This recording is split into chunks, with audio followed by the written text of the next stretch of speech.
welcoming here everyone, to the moderator, the panelists, and the guest. I would like Shruti to come up on the stage and felicitate everyone. Good afternoon, everyone. First, I would like to introduce our moderator. Our moderator of this panel is Mr. Rohan Gala. Mr. Rohan Gala is a finance and investment professional. He did his MBA from NMIMS and also completed his CFA and worked with JP Morgan for 5 years, after which he joined the Gala Bansali Group. He currently works on investment and deal marketing and runs a family office as a partner of Adelmo Advisors LLP. We welcome you, sir. Now I would like to invite our mentor, Ms. Hemali Gala, to please felicitate our moderator, Mr. Rohan Gala.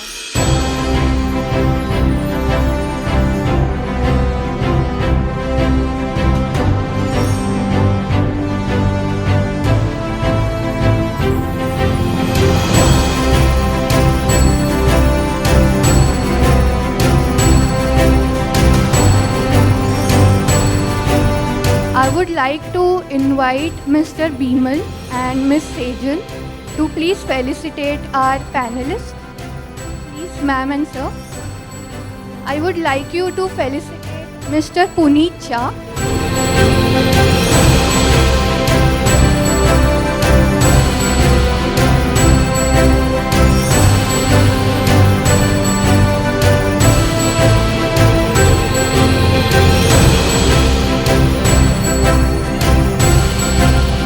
Ma'am, can you please felicitate Mr. Aditya Bheda?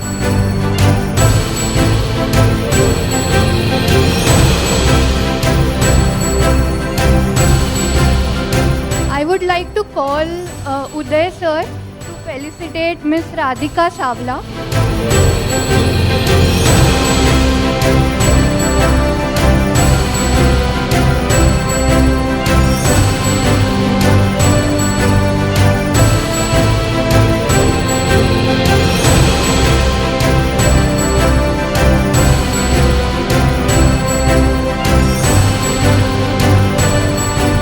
I would now like to call Bharti ma'am to please felicitate Mr. Sanket Rambia.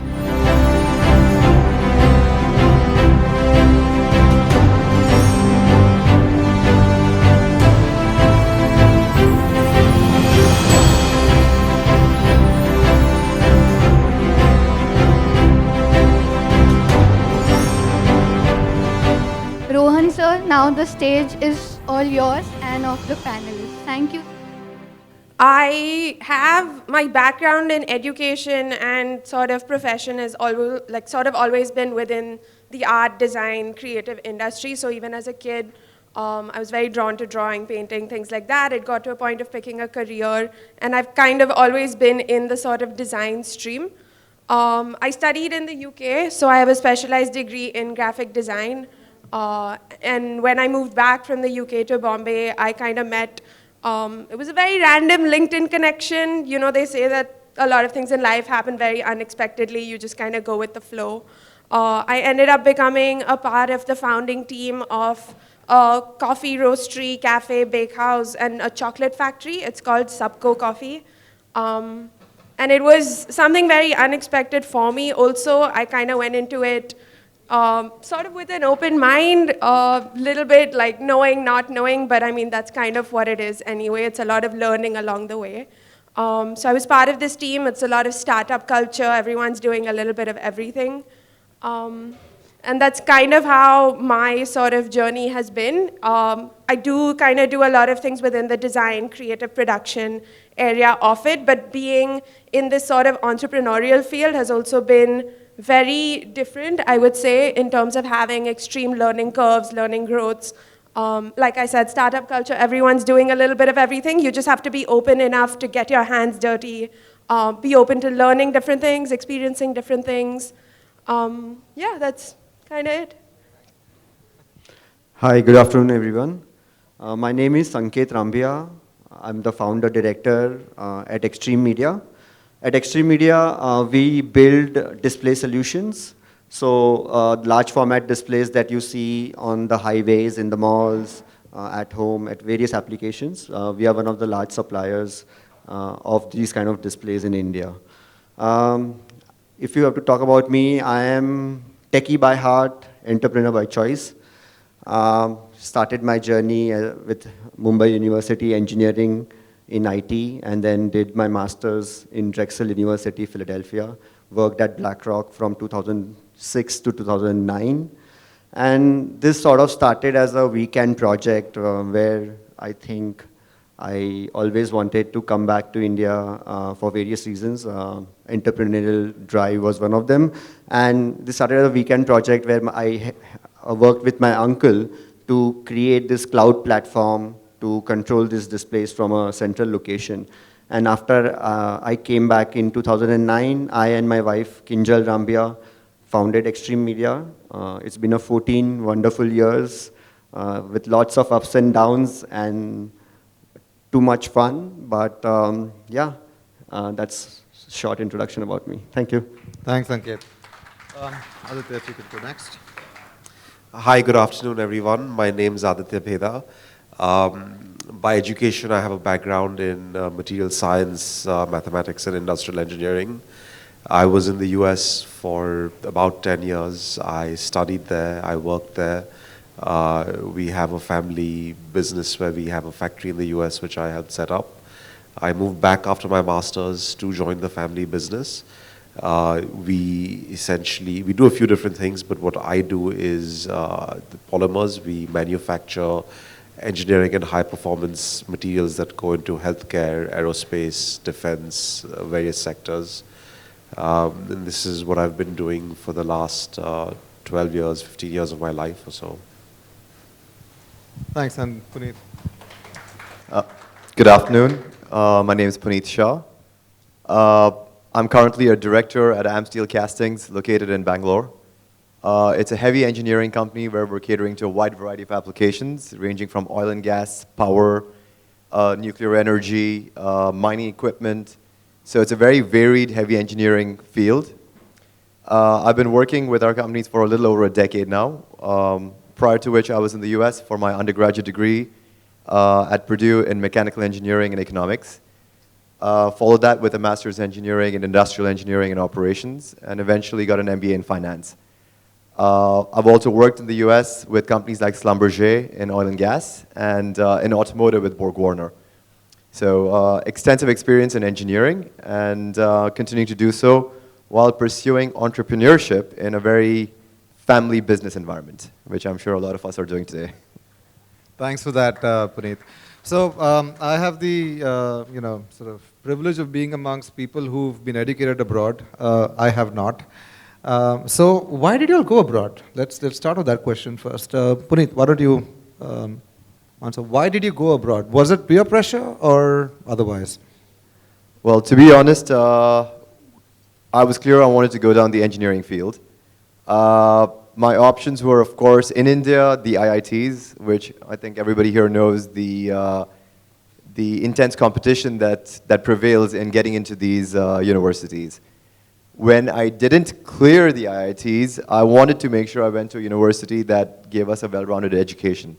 And we've got several examples in our family where people pursue their education in the US. I was fortunate enough to have the opportunity, which is why I chose to do that.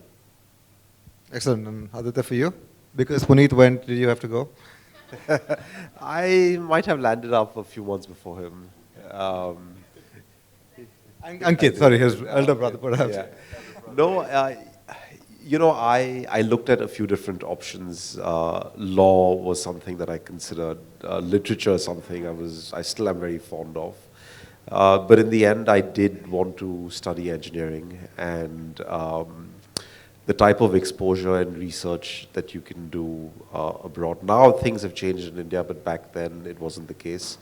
It made sense to go, and research is something that I still enjoy doing, and I do a fair bit of both at work for our business and other opportunities. Excellent. So I'll catch up on that on the research bit a little later. Radhika, why did you go? I mean, for graphic designing? The actual plan was not to go abroad to study graphic designing. I gave all of those entrance exams across India for design schools. I got into every school except for my dream school, which meant, which actually meant I ended up going to my second option in Mumbai. Turns out I did take my sort of primary education for granted, and I was already at a certain skill set that a lot of my peers weren't at, and I was privileged enough to be able to jump sort of halfway through the first year and kind of shift to a university abroad where I was allowed to then explore a lot more and kind of cultivate that. Yeah. Excellent. So you want the Peer real- pressure. It's like, somebody give me an answer that's peer pressure. So you want the real reason or the reason for the panel here? The real real one would be is good. the real reason. I'll tell you first. The poor students go to we start with the brilliant students. Brilliant students go to IIT IIMs. The mediocre ones go to VJTIs. The poor students go to abroad and come back and become entrepreneurs. But no, that jokes apart.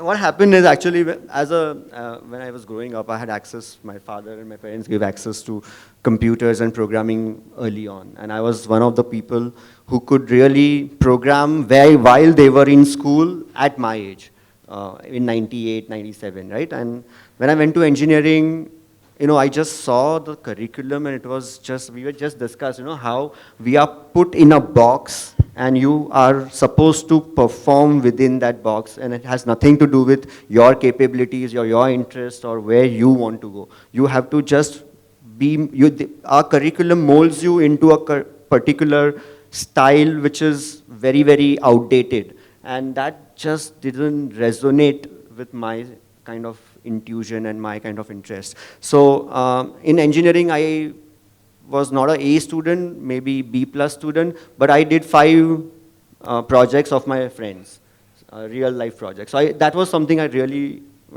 was of interest, and I participated in a lot of hackathons and all of that. And when I really looked out, I saw that, if you really want to be good at this, I think you need the exposure of practical exposure, hands-on exposure, and you need to get world-class training, because at that time YouTube or Coursera and all that was not so prevalent. Today, for education, you really don't need to go abroad. I mean, if you really want to learn something, you just need to have the interest and the keenness to get it. But at that time, it was not so easy. So I thought, let me go there and get some exposure and fine-tune my Thank you skills. for bringing that up, because that's actually one of the points that I'd written, that the world is probably flatter now, that you have Coursera and YouTube. So what is the relevance of still going abroad to study?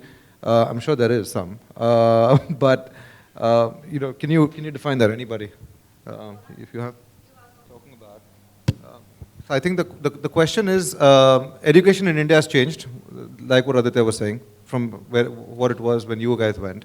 The relevance of now going abroad for an education, given that a lot of things have become flatter, Coursera is there, you can actually attend a lot of the foreign university courses sitting here in India. So is the relevance still there? And how should that be exploited, if at all? In my opinion, the relevance is very much still there, because if you look at universities across the world, in my opinion, the level of education is more or less the same. What you're learning, the course material, the level of professors that you have across a lot of these universities is still fairly good.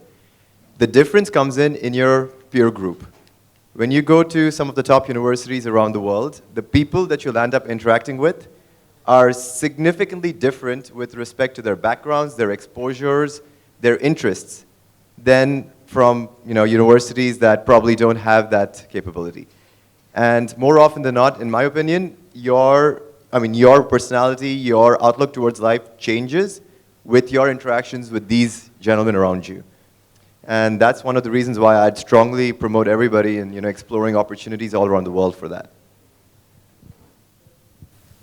Yeah, when it comes to just pure education, there are fantastic opportunities that are to be had in India. Probably as good, if not better than anywhere else in the world.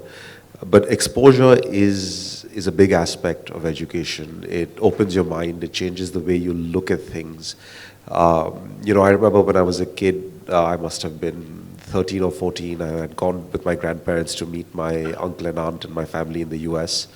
And we landed in Germany. And, what I knew of Germany was the World War and the absolute devastation that Europe experienced. And I land over there and I see this country with everything automated and pristine and things working really well. And all I knew of the world then was India. And this was at a time when I remember taking a train from Bombay to Bangalore, and we were delayed 8 hours because there was just something wrong with the rails. And these types of experiences formulate how you look at the world and how you interact with it. And that, I think, is the biggest aspect of going abroad today, or has been ever. I actually agree with you. I was going to say, Puneet, that's a very good point, and I agree in terms of having very sort of high quality peers around you, having that kind of exposure where you have faculty that's maybe very well educated and very high in their levels of expertise. But I feel like studying abroad is a lot more, not just the actual academic and education part of it, it's a lot more about, like you said, exposure, lifestyle. It's about being plucked out of the environment that you've grown up with all your life and being put in such a different one, where now you have maybe either less of a safety net or no safety net. You just kind of have to form that freedom, independence, that sense of self-confidence, all of that all by yourself. And I think there's a lot more in learning that part of life, along with the education, obviously, which is happening. But a lot more to the kind of life part of it that I think is also very valuable when you kind of study abroad or you study in a place that's not home, a city that's not home. And I think that creates a huge impact on your personality as well. Sanket, I'm going to ask you this, sorry, before I come to Ilaven, a question about you're hiring people who are probably educated in India, right? Engineers like yourself, what you did.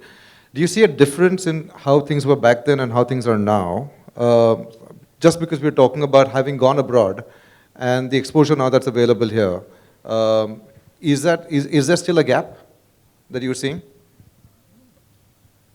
So in terms of knowledge, or say in terms of subject matter expertise, I don't see much difference now.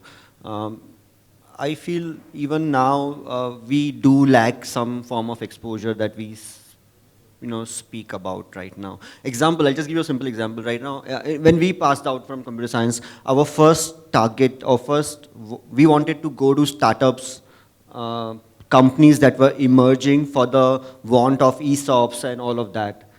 Our current students still don't get it. They have this tendency to work for multinational companies or bigger companies, and they can't see the opportunity to learn, experiment, and make wealth in a startup ecosystem. And that leads, so I face a lot of attrition. That kind of attrition I'm not used to in being in US. We are used to low single digit attrition levels. Here, we are in 20s in my company. So that's a very big loss for the company. So from that mindset, I think the mindset of the people coming in is not to build and grow with the company. They have more of a mindset to get big brands under their belt and build a career in that direction. So yeah, I see that as a big difference. And there are small minor differences of professionalism, planning, attention to time and etiquettes and all of that, but that's all avoidable. I think the biggest problem I see is the mindset. Interesting. Ilaven, you wanted to ask a question?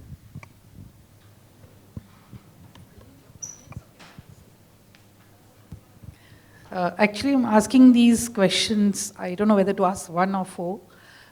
These questions on behalf of many of the professionals who have gone abroad to study.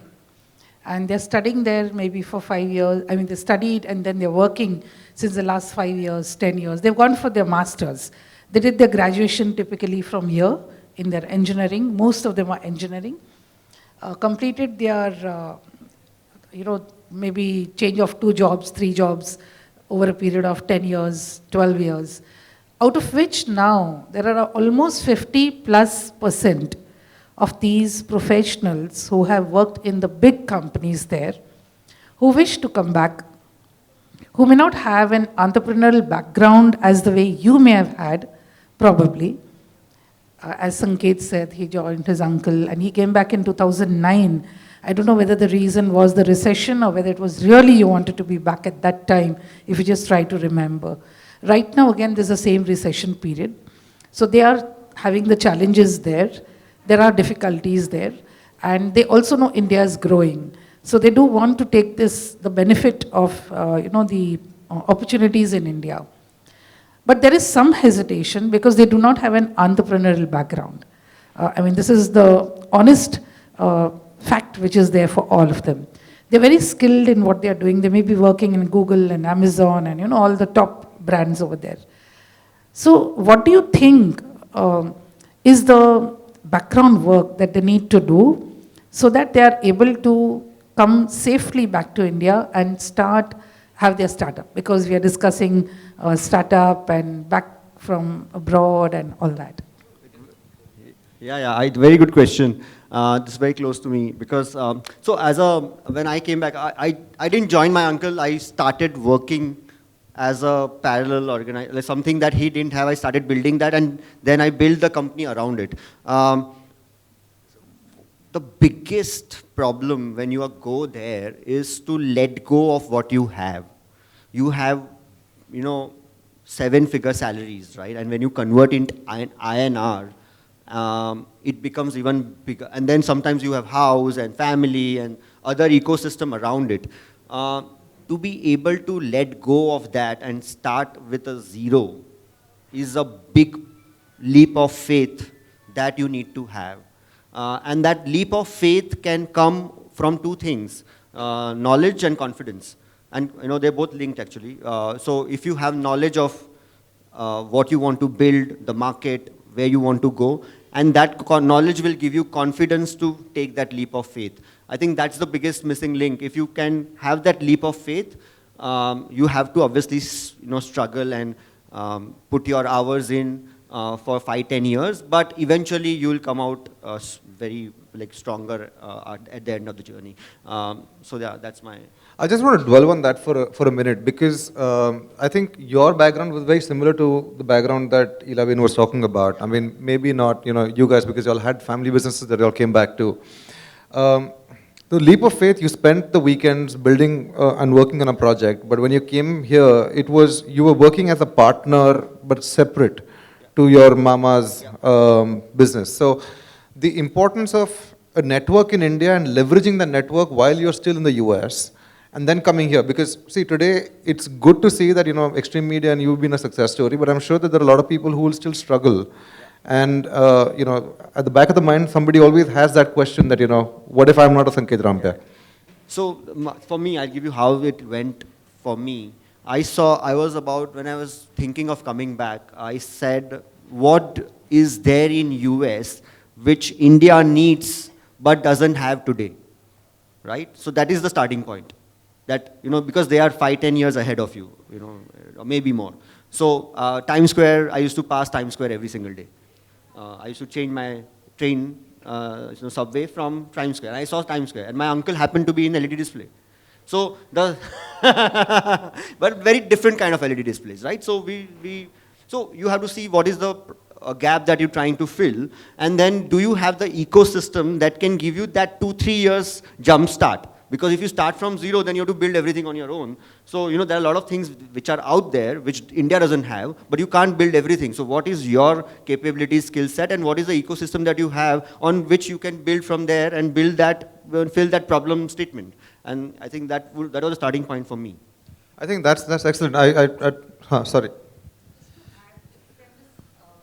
Combine that answer that you're giving. Would you advise professionals coming from the US or UK, wherever, to take up entrepreneurship compared to a job? Because as you said, when you compare salaries, you just can't be satisfied. Not only the salary is a different story, but the culture. It's more about the culture. So what would you suggest for that? Because this is why they hesitate also. Ilabin, Bangalore is, along with Gurgaon, Delhi, Noida area, there's a lot of startups that are coming out of there. The thing is, if someone has a business idea, if they have a proposal, if they want to do something, they don't need someone to tell them whether they should do it or not. You know, there's already a vision in place, and they're going to work towards it. However, if you are interested in the growth story of India and you'd like to come back, or you're considering coming back, I think a very interesting path could be to find jobs in startups that are well funded, that are maybe pre-seed in their growth stage, that are looking to get good talent in, grow rapidly, and that would, improve their network over here, give them a flavor of what the future corporate culture and work culture in India is like. And I know a lot of people whose job profiles are like that. They start working with organizations that are at maybe a 10 crore turnover, they grow to 100, 200 crore, and even before it goes to a seed fund, they go somewhere else and they do the same thing. And they're as entrepreneurial as anyone else. They just do it with a different mindset. There's a lot of options open today. That's very helpful. Thank you, Aditya. You have anything? Well, I mean, one thing, Puneet, that I would like you to sort of talk about, and then I'll come to you, Radhika, that having been in the US, having worked there, similar to what she was saying, and let's say that you had a family business, but then essentially that was the network that was available here.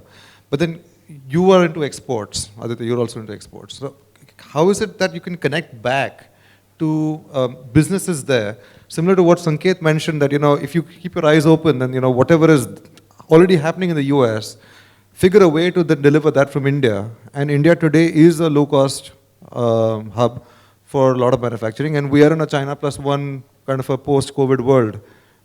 So what are your thoughts on that? For me, US is as much home as India is. So what you spoke initially about a flat world. So I don't see any difference. The color of skin, I mean, I have friends over there, I have friends over here, I have family here, I have family there. I mean, so color of skin, I mean, this should be irrelevant for any of us now. Nationality is just, you're discriminating in a way. Like, why are we becoming these kind of people who want to say, oh, you are going to become, you're going to study abroad, then come back and bring your skills here. No, best opportunities. All these people on the panel possibly found opportunity, they were looking to come back and they wanted to do it. So we cannot, put this thing to people that, well, if you stay back over there, this is nationalist. This is horrible according to me. I mean, the world has to improve, any innovation. I'm sorry, what's the point you're coming to? My because point I I'm think coming to is what you're talking in the panel over here right now, what I'm getting the gist from you, based on the questions that you're asking, is like people over there, we go over there, now we should choose to come back. I'll just give you a little bit of personal. This is not, I don't think that's what we're saying. We're just talking about the experiences of people who have done this journey. Now, there are obviously, there are lots of case studies about people who've done a different journey in the US.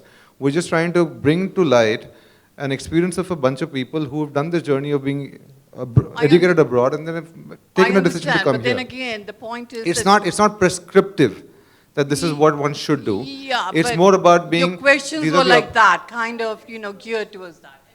Okay, I will appreciate your feedback on that.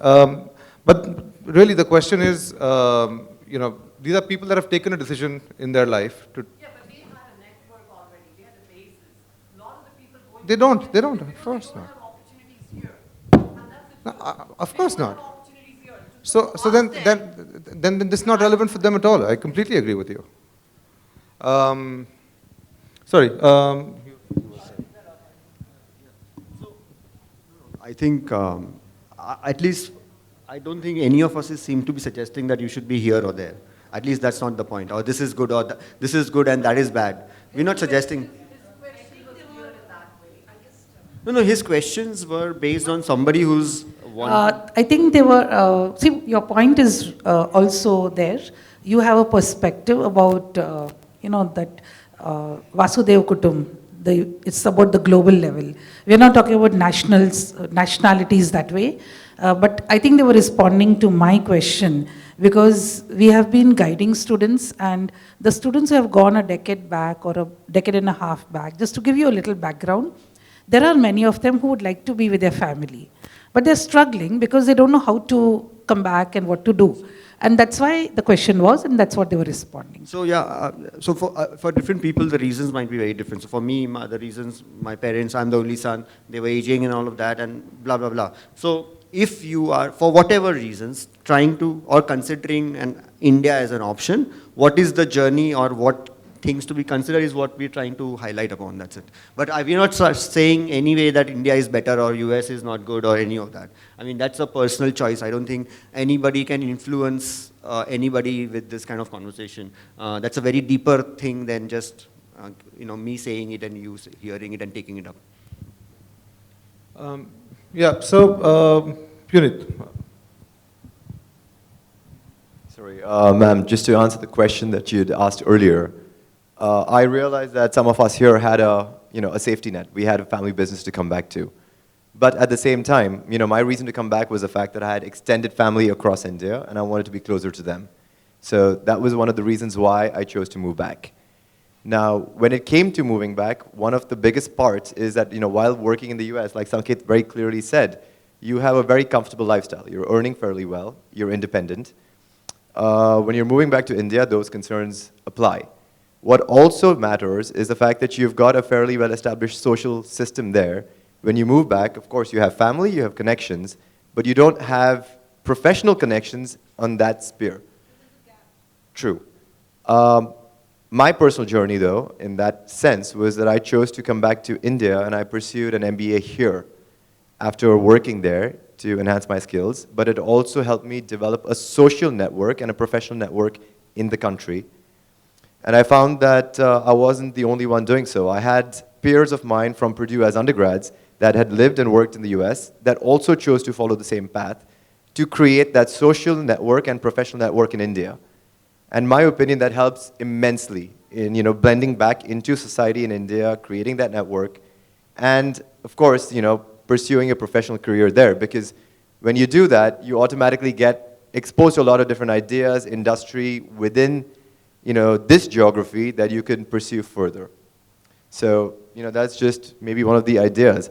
And the fact that you've lived in the US also means, or in any other geography for that matter, you're adding more perspective to what you're bringing back to the country. So you're obviously coming in here with more of an elevated skill set with the exposure that you have. So I think that always helps.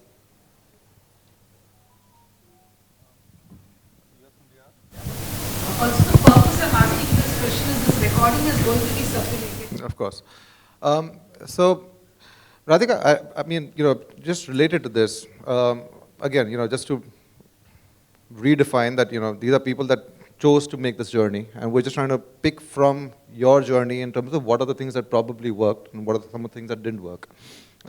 You came down to India, and within 3 days you had a accidental, serendipitous, tryst with luck, where you met your sort of founding member of Subco. And now you're not even with Subco at this point. The question is that now being here with your parents, living in India, within the social network, I think that some of the other people who are resonating, are you also working and connected back to the UK or other parts of the world where you have your network? Because I think what ma'am just mentioned, that this is really a one world situation. So how is it living here and doing some of that? I think we'll backtrack a little bit in terms of, yes, I still do have, because my education was in the UK, I do have a lot of my professional network, like Punit said, in the UK. When I moved back to Bombay, again, it was very scarce. It's very hard to actually have, like you said, we have our family here. We maybe have like childhood friends and things like that here, but when it comes to an industry level, it actually is quite hard if you don't have that initial sort of stepping stone with you. When I was in the UK, I was actually searching really hard for jobs there. I mean, I had a job, I was already working there, but so there's always like different kinds of work experience you want to get, right? When you're in a different kind of environment that's not in Bombay. you've been given that opportunity, you have to, like, you kind of make the most of it, right? Everybody, even nowadays, struggling with visa issues, sponsorship issues, things like that. I went through a similar thing where my work visa expired. I didn't have another job lined up after that. And I was like, you know what, my family is still back in Bombay. It's not a bad thing to be moving back to Bombay. Like, it's neither, like, it's not that this is good, this is bad, you should live here, you shouldn't live here, kind of a thing. It's just something that happened to me in life. Initially, I was very worried. I started working at this digital consultancy because in my head, I was like, this is the kind of work experience I want to get. This is the kind of maybe initial career paths that I want to take, things like that. Again, very unexpectedly, because of all of the effort and honestly stress that I went through in the UK looking for jobs, my sort of resume, LinkedIn, portfolio, all those things were very up to date. I was reaching out to a lot of people at that point. And this founding team member of mine very randomly just found me on LinkedIn. So I've been very lucky with that. But having said that, I also want to say I did go through that entire grind and sort of, you know, the kind of stress, pressure, tension that you kind of go through to even look for a job when you're kind of starting out, especially if you don't have that professional network in India. So that is something that has taken me a lot of time. It's a lot of these random, you go to these random like social meetups, you try to reconnect with old school friends, you try to find people who are in the current profession that you're at, you try to look out for mentors, you're constantly kind of finding different ways to expand that professional network of yours, especially if you've already established a life for yourself outside of Bombay, as Bombay as an example. But you do kind of have to go through the steps of all of that, and that does take time, I think. I don't know if that I think answers that the question does, or but you know, I not. think that's raised a But- very interesting thought for me at least. Education abroad is not cheap. Sanket, you know, clearly coming from a family which, you know, we're always thinking about what it costs to engage in this education. Then you want your return on investment, which clearly a job back here is not going to give you. And you want to, you know, do that, make that money and some more in whichever geography you're in. How do you sort of then characterize that? And you were mentioning something about some of the people that you know who are also having this green card situation and visa issue or mindset issues. How do you contextualize this? And how do you do the math on this, on the finances?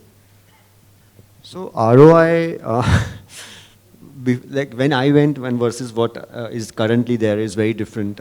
So when I went to US, the ROI is very simple. The 2 years of study, whatever you pay for, gets recovered in the first year of working, which is not true anymore. What is also not true anymore is that the access to knowledge is not limited to universities. The access to exposure is also not limited to universities. You have a lot of different platforms to socialize, to get into, to get knowledge, to get exposure. So ROI today, you'll have to do your own research at this point to arrive at your answer, because there is no set answer for a particular person, because my situation versus your situation, my curriculum, my course versus your course is very different. But if I think if you're not recovering the cost of your education in say 2 or 3 years, probably it's too expensive is what I feel. And people may have a different view. That's my view. In most of the B schools, you don't recover in 2 to 3 years. So you imagine what I'm talking about here is you put 2 years of your study plus 3 years of working. So 5 years you earn nothing. Is that something that you want to sign up for? If it's yes, yes, go ahead. If it's no, don't, means That's no the best before you case do situation it. that you're talking about. Because you're saying 3 years recovery is an ideal situation. Anything it's- longer is probably not worthwhile and too expensive according to you. For me, anything longer than 3 years is not worth it. For mine, it was 1 year.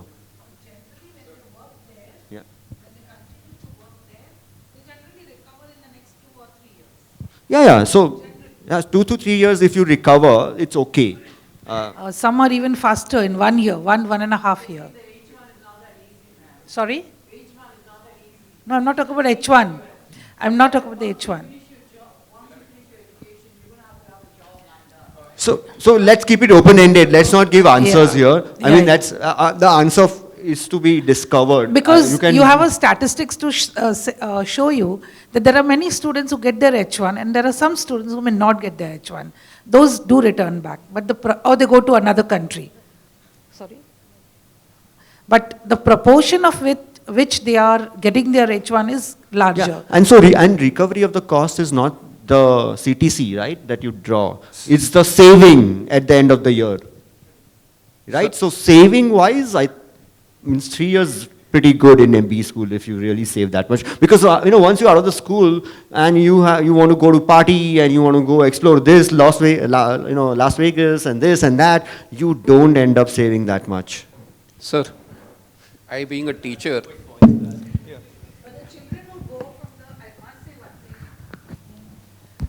I just want to, at this junction, definitely make a point that the KVO students who are going from here, I'm talking about those who are going on loan. They take interest-free loan from the community.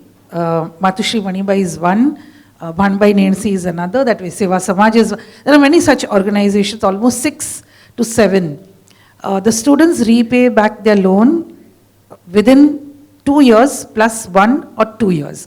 That means max 4 years. That is the kind of saving that they do. And thereafter, they buy a house for their family here in India and live a life there. So there are many such good examples also.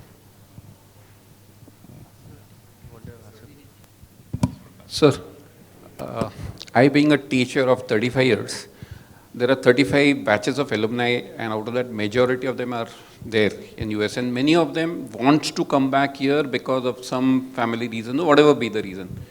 I always get common questions like, I'm very happy you raised that point of the loan and the repayment and the ROI, because that is one challenge which is globally faced by students across now since last 4 years, specifically post-COVID. That job scenario is very challenging. And my question is, would you suggest that they take up a job there, try to pay off their loan and then come back? Or would you suggest that they should come back because majority of them don't have any family business here? So, and the second thing is that the challenges what Radhika mentioned, and even most of you, I mean, there are a lot of challenges which they will face here. And my third point as a teacher, it's a submission to you all. If suppose these people come, will you be able to handhold them? Not all, but at least guide them. That's a submission as a teacher.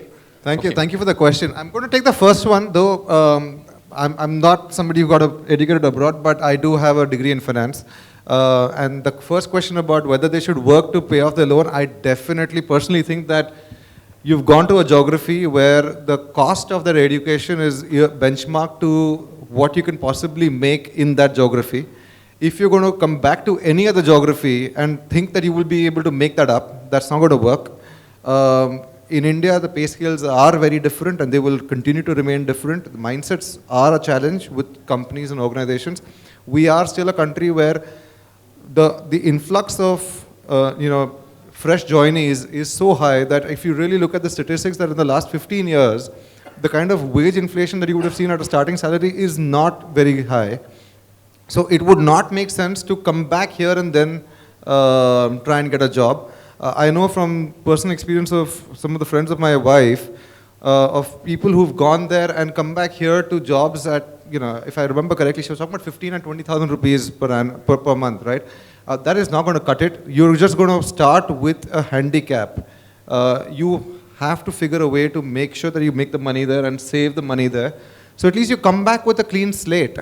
And that gives you the ability, because anyway you're dealing with a lot of things, it gives you the ability to at least think afresh, rather than saying that you have this baggage of, the financial baggage on your head.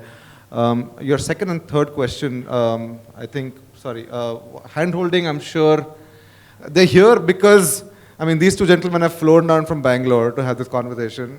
Clearly there is a commitment of giving back to society. I'm sure that we're spending time here because the hand-holding will happen. As I mentioned, we have almost got more than 100 students going every year.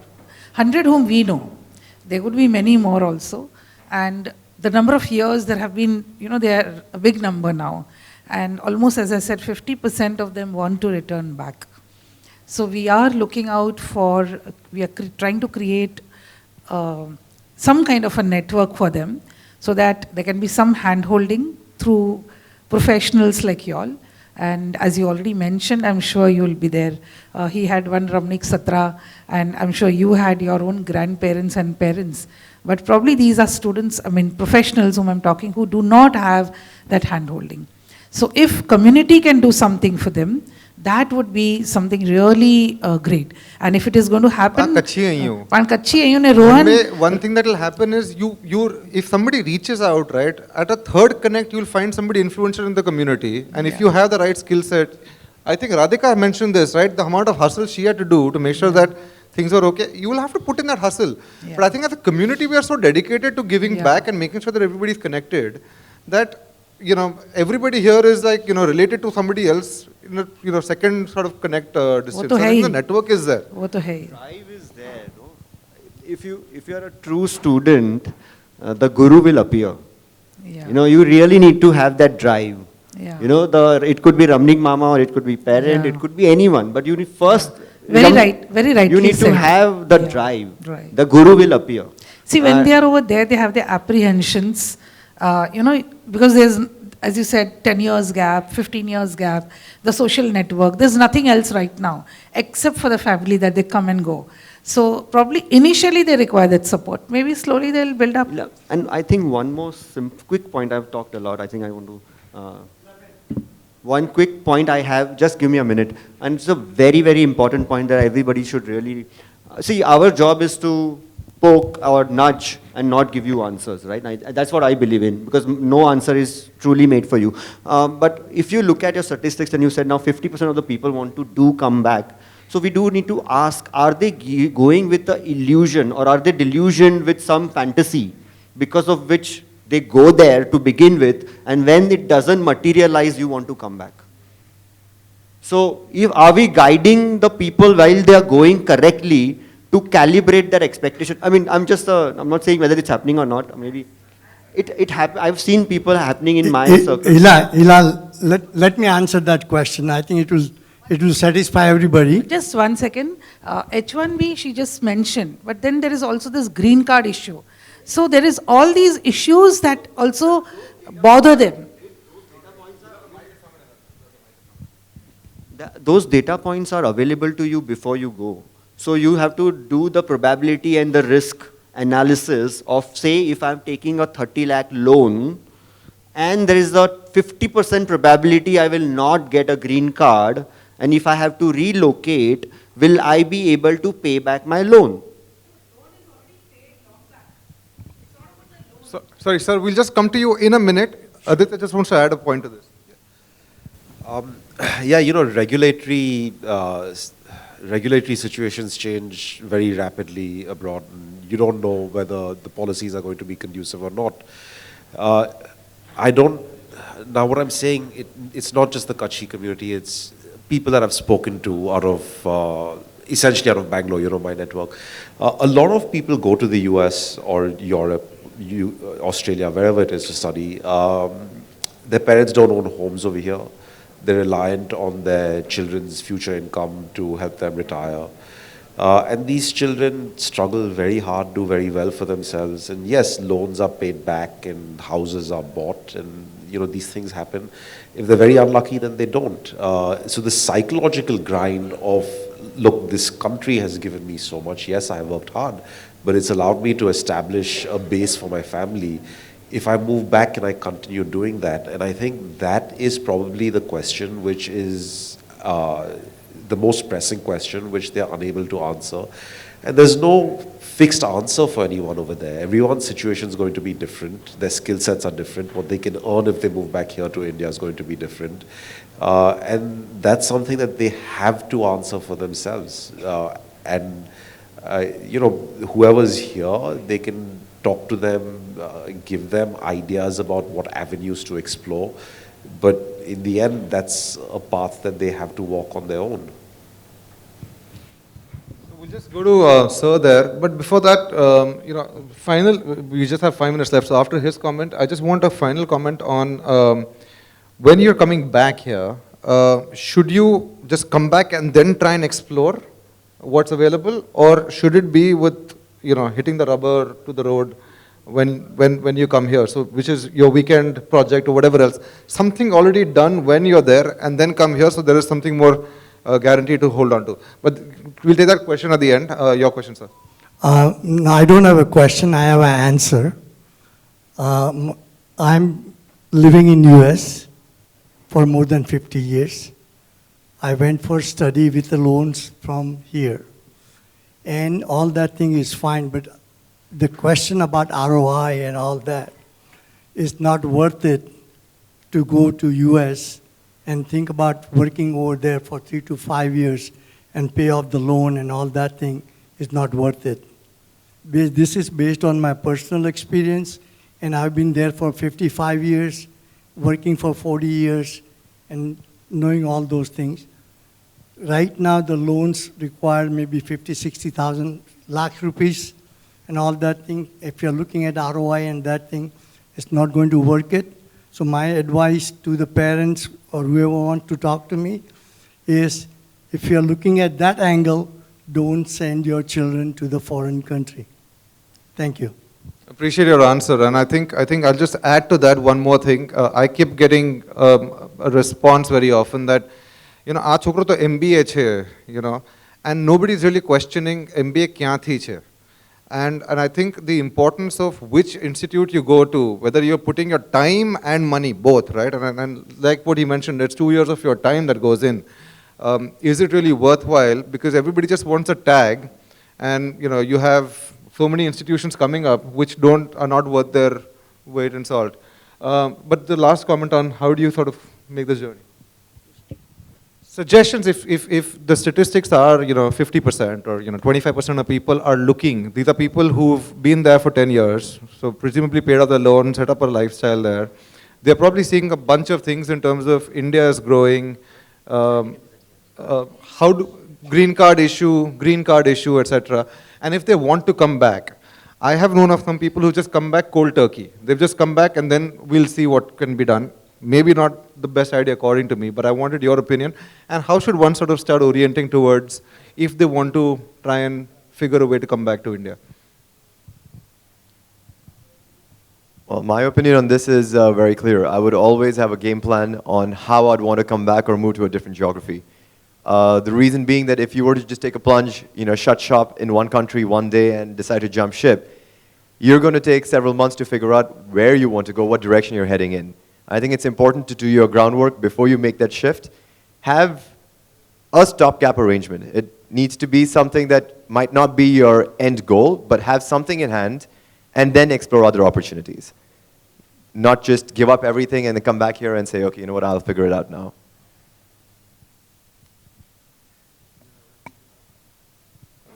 You have something to add? Yeah, I actually think a little bit of the opposite in terms of maybe I would personally just think that it's better to kind of get that hands-on experience of trying a bunch of different things to see what you actually want to do. The difference is age, right? If we're talking about gentlemen that have been there 15 years, built a life, it becomes a little harder. When you're single and you have the opportunity to jump ship and come back here and start afresh, it's easier. But when you have an established lifestyle, you have commitments that you might want to take care of. Fair enough, fair enough. Depends on circumstances. Yeah, fair. Right, so. And Sanket, So as I said, so before you go, you need to be clear why you want to go. Similarly, before you come back, you need to be clear why you want to come back, right? If you're not clear, then you're going to find, you always think that grass is greener on the side, and when you're on the other side, you say, oh shit, I didn't know this, So I think there's a huge difference in work culture, mindset, of what US and any other country versus India. So you need to really know why you do want to come back. Once you decided you want to go, and now you decide now you come back. So what has changed? Why you really want to come back? What are your reasons? And whatever those reasons are, do a little bit of a validation through a dipstick. And my validation and dipstick was my weekend project. And that's where I connected with the Indian companies, I tried to hire Indian people. And so I understood little bit, not exactly, about how India works before I did come back. Because I don't want to come back and then be in a situation, oh, I don't like this anymore. Because it's a transformational decision, right? It's a very big decision. You just can't do it at a gut level or intuition level, or somebody said something. You need to feel it really within you that, okay, this is the right thing for you, because once you take that decision for a couple of years, things are not going to work for you. So if you have the faith, then you'll stick to it. Otherwise, I have friends who come back and then gone back. So you really don't want to be doing that, because you're just wasting your number of years, and those are your prime years. 20 to 30 or 25 to 35 is your formative years. You don't want to be wasting that. Excellent. Thank you so much. I'm going to take last 30 seconds to just talk about something. It's a little bit of a plug, but since this is a tech fest that's happening, and one of the bigger areas of opportunity that I think personally for the next 10, 15 years that's going to be very seminal as an opportunity for growth for businesses is going to be manufacturing, especially in the climate area. Climate change is a reality, and there's a lot of changes that are happening where new technologies are required for climate. I know from tech, we usually talk about IT, but it's going back to the physics and chemistry of things. There is a program that's happening next week, 4th, 5th, 6th. There are 13 sessions. There are companies and startups from across the world that are coming down to Bombay. This is happening in Goregaon. There are about 25 Indian companies, 25 global companies that are coming down, and they're going to be talking about things like hydrogen, things like chemical separation, recycling, etc. Very, very high-end topics. This is agriculture, yeah. So there's a bunch of topics that are being covered. Very educative, and a chance to interact with some of these startups that are funded, like they were saying, also looking to hire, and looking to build partnerships with Indian manufacturing companies. So I think the partnership element, I think, is just going back to saying that there is a lot of great work happening across the world. So there are great technologies coming out of the US and Europe, but they want manufacturing partners in India. And that's why they are actually spending the time, money, energy to be here next week. So would recommend that you do this. This is at the Chemtech exhibition. Chemtech is happening 4th, 5th, 6th of March. And within Chemtech, there is a scale, which is a climate exhibition happening alongside Chemtech. So you will have the entire manufacturing sector of India and these global startups coming in.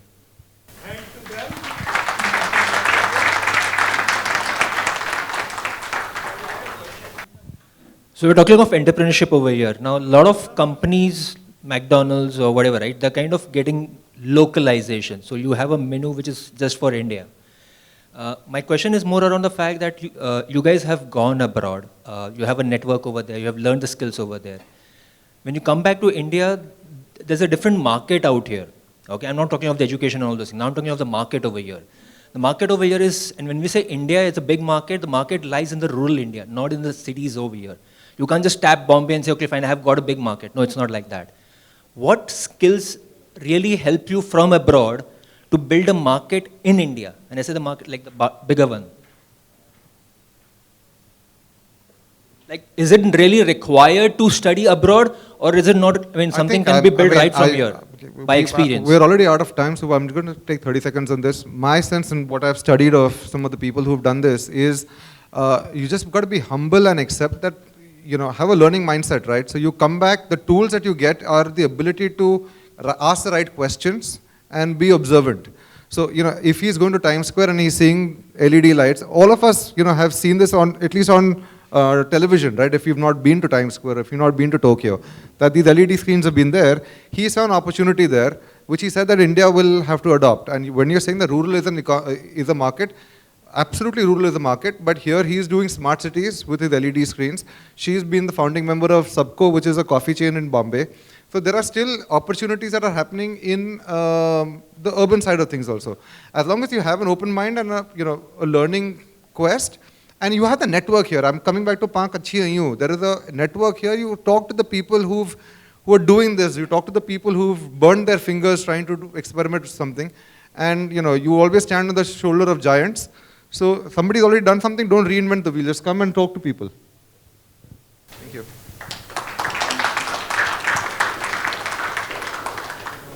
Hi everyone, I'm here to give the vote of thanks for this panel discussion. On behalf of the organization Matushri Manibai Shivji Devji Kanya Kelavni Fund, I would like to extend my heartfelt gratitude to our moderator, Mr. Rohan Gala, and our panelists, Mr. Puneet Shah, Ms. Radhika Savla, Mr. Aditya Bheda, and Mr. Sanket Rambia. Thank you for taking the time out of your busy schedules to be with us here today. I would also like to thank the team of MMSD KKF, the committee members, and all the volunteers and the heads of the various departments who handled the event throughout. Finally, I would like to thank all of you present here for making the time to be with us today and helping us make this event a grand success. Your presence is a testament to your support for our organization and its goals. Thank you, one and all. I'm Maitri Gala.